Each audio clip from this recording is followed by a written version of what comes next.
Magandang araw mga kaibigan. Bigyan natin ng reaction opinion itong post ni Attorney Edward Chico. Isang magaling na abogado at the same time, magaling din na stand-up comedian, nagpapatawa sa mga comedy bar. Ito, ginawa niyang pulutan, pinagpiestahan, katatawanan si Congresswoman Luistro dahil sa nangyari kahapon, day 1 ng trial. Sabi niya, nakaka-relate ako kay Luistro, ganyan din ako madalas. Laway lang ang puhunan. Bakit laway? Kasi nga, viral ngayon, si Congresswoman Luistro, yung lumalabas na namumuong mga laway dito sa kanyang ngabil o bibig o bunganga kahapon. Parang si Pangulong Marcos Jr. nung nagpunta sa United Nations, nagsasalita siya, tumutulo naman ang sipon niya. Ito kay Luistro, hindi niya nabantayan. Kitang-kita na ang laway dito sa kanyang ano. Kaya ito na ngayon, laway lang ang puhunan, pinagtatawanan. Bakit laway lang? Kasi bilang stand-up comedian, nakaupo lang si Attorney Edward Chico, nagsasalita, tawan-tawa naman. Nag-i-enjoy ang kanyang mga audience at kumikita siya. So ano yung trabaho? Eh di laway lang ang puhunan. So si Luistro, lead prosecutor, nagsalita, laway lang ang puhunan, lumalabas dito sa kanyang. Kaya ayun, ginawang sentro ngayon ng katatawanan. Ito, ang mga nag-react sa post ni Attorney Chico. 24,000 ang nag-react, 23,000 ang tumatawa. So, sentro talaga siya ngayon ng katatawanan. Tapos sabi pa niya, we are victorious. Nung natapos yung day 1 ng impeachment trial, very proud siya. We are victorious. Tagumpay ng prosecution. Tagumpay ng taong bayan. Very confident siya. Ito. Pinadalhan ako ng YouTube video ni Ben Barobal. Yan na naman ang topic ulit. Laway ulit. By the way, i-shout out ko ang aking mga researchers, Eudora and Chris Torres. Pinapadalhan nila ako ng mga ganito, videos, articles, and posts. Kaya nakagagawa ako ng reaction vlog. Ben Baribal, laway ang kanyang ano. Sandali Jerbil, laway Luistro. Makita. Mapunta na tayo dito kay Laway. Laway. May rabies pa yata to. Dapat to kinukulong sa bahay. Kaya mo asong kulul sa sobrang sinungaling naglalaway. Ilang paso ni Attorney Sheila nilamon ng buhay. Ito sana unang tamaan pagpasok ng bagyong Inday.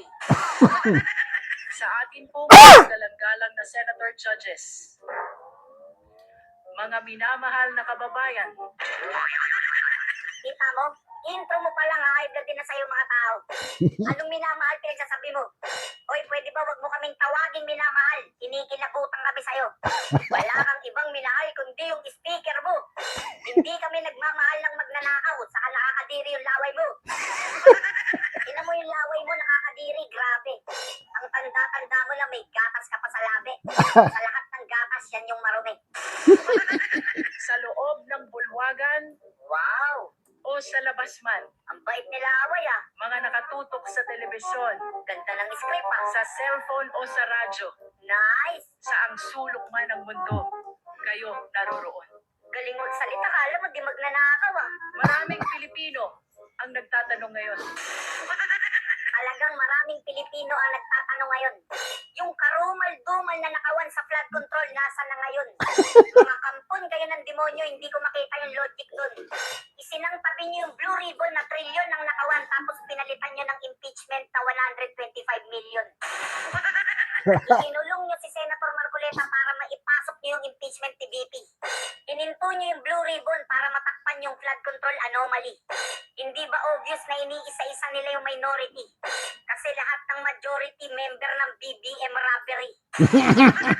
Tapos yung utang ng Pilipinas, pinapalo nyo ng 18.5 trillion, tapos walang project. Kung walang project, saan nyo dinala yung budget? Tapos sa 2027, may bago na naman silang target kanilang racket. Sa panahon ni President Bongbong Marcos, sa panahon ni Speaker Martin Romualdez, correct me if I'm wrong, bumaha at bumagyo ng biyaya dito sa ikalawang distrito ng ating lalawigan. Sa panahon ng bangag na si Bongbong Marcos, sa panahon ng demonyong si Martin Romualdez. Correct me if I'm wrong, but I'm sure I'm right. Bumaha at bumagyo ng biyaya sa bahay mo. Walang yakang laway ka, itadamay mo pa yung distrito mo sa kalokohan.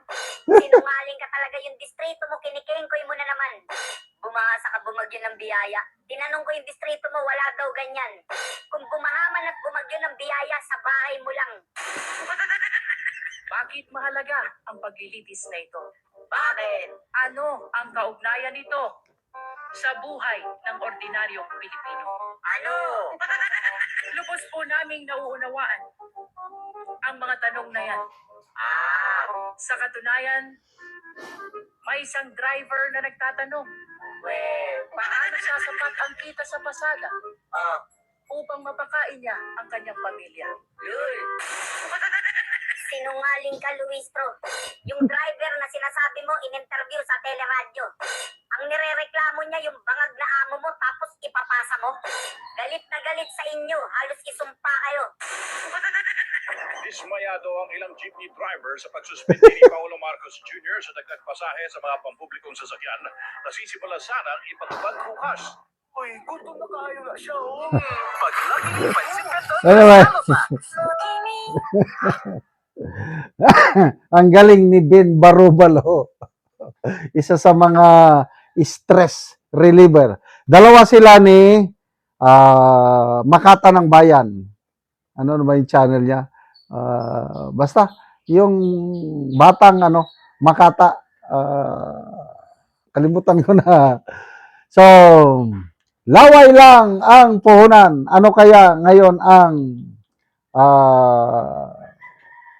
gagawin na naman ni Congresswoman, lead prosecutor, Luistro? Baka kakainin na naman siya ng buhay ni Attorney Sheila Sison. Magandang salamat mga kaibigan sa inyong pagsubaybay sa channel na ito. Nakakatulong kayo ng malaki sa tribong Talandig ng Bukidnon dahil ang income natin sa channel na ito is pantulong po sa tribo. Namimigay tayo ng libreng yero at pako para makapagpatayo naman sila ng mas maayos na tirahan. Panoorin nyo ang video na ito. Ang balay ni Kuya sa taga Anamugiro, so mag-atop na siya. Siya nang gitangtang ang ilang mga atop nga silupin lang. Ang dimulis kay ano mo ginapang. Mga silupin lang, so kuwao na. O, pilagid ka tuig nga ang ilang balay. Inaan lang ang itsura o. Mga silupin lang. Ano ni ang ilang kahintang o. Makita gid nato nga lisod gid kayo ang ilang pagtuig. O, nagatulog na gani ang mga tubig. Kaya naputok lagi sa silupin.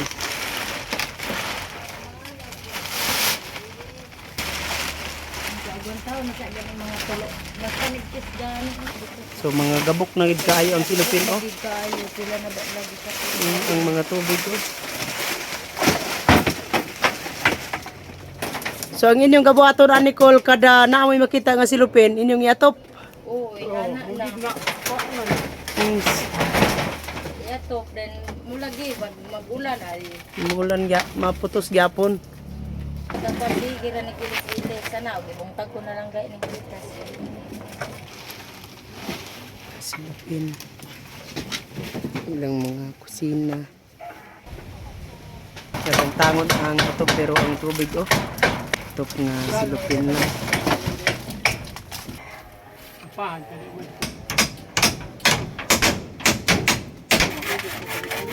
Karon naman sa pagtanggal maga-atop na po si Angkol.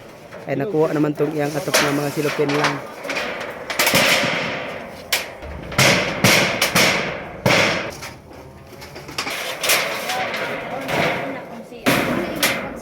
O karon human na gyud ang pag-atop sa balay ni Angkol. So maayo na gyud nga tan-awon oh. So maayo na gyud. Salamat sa nagtabang sa sin o salamat sa Ginoo nga siya ginagatag sa amo o nagiya sa nagatag sa sin Wala na ito nga mong gikuha ni Silupin. Umayo na. Oo. Hindi ko kayo mong pasalamat sa nagtabak sa mga labi na sa Ginoo. Salamat kayo ko. Umayo na gid ang atop ni Angkol karon.